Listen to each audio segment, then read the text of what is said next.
ভালো মা, ও আকাশ। ওঠো।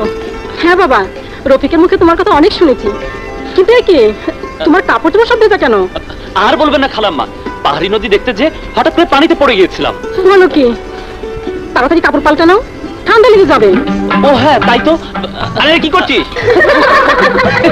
এখানে কি করছিস? ঘরে হ্যাঁ চল চল। রফিক এসেছিস দাদু? আসসালামু আলাইকুম দাদিমা। ওয়ালাইকুম আসসালাম। আমার নাম আকাশ। ও তুমি তাহলে রফিকের বন্ধু? ইয়েস।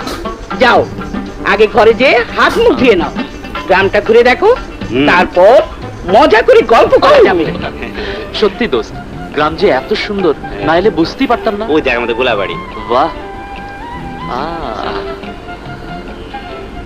বেঁচে থাকো বাবা, বেঁচে থাকো। থাক থাক। ও ওর নাম আকাশ, আমার বন্ধু। ও ঢাকা থেকে এসছে রুনার বিয়েতে। ও খুব ভালো করেছো বাবা।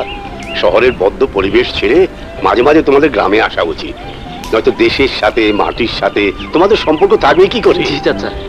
রফিক, একবার ওকে আমাদের বাসায় নিয়ে এসো। আচ্ছা। এসো কিন্তু বাবা। জি চাচা, আসবো। আসসালামু আলাইকুম।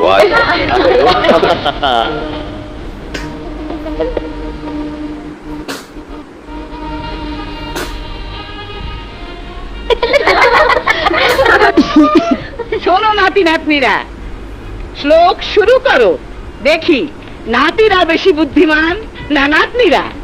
বলো, তোমরা রাজি? আমরাও রাজি, কিন্তু আমার একটা শর্ত আছে। ধাঁধায় যারা হেরে যাবে তাদের সবাইকে নাকে খাওয়াত দিতে হবে। কি গো নাতনিরা, এই শর্তে তোমরা রাজি?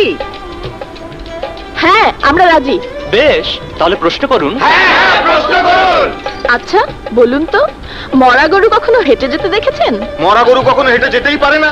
পারে, আমি দেখেছি। অসম্ভব, এটা অবাস্তব কথা, এটা কোনো প্রশ্নই হতে পারে না। অবশ্যই প্রশ্ন, আর আমি এর প্রমাণও করে দিতে পারবো। আমি মরা গরু হেঁটে যেতে দেখেছি, প্রমাণও দিতে পারবো। এই তুই আয়, এখানে লম্বা হয়ে শুয়ে পড়। মনে করুন এটা একটা গরু, রাস্তায় মরে পড়ে আছে, আমি হেঁটে যাচ্ছি, ওটা দেখলাম, অর্থাৎ মরা গরু হেঁটে যেতে দেখলাম।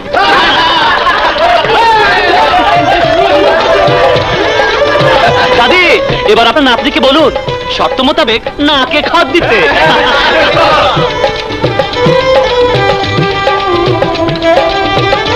বন্ধুগণ, উনি হেরে গিয়ে ভীষণ লজ্জা পেয়েছেন।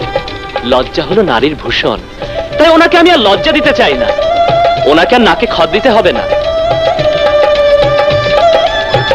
তবে আমার আরেকটা ছোট্ট শর্ত আছে, উনি এখন আমাদের গান গেয়ে শোনাবেন।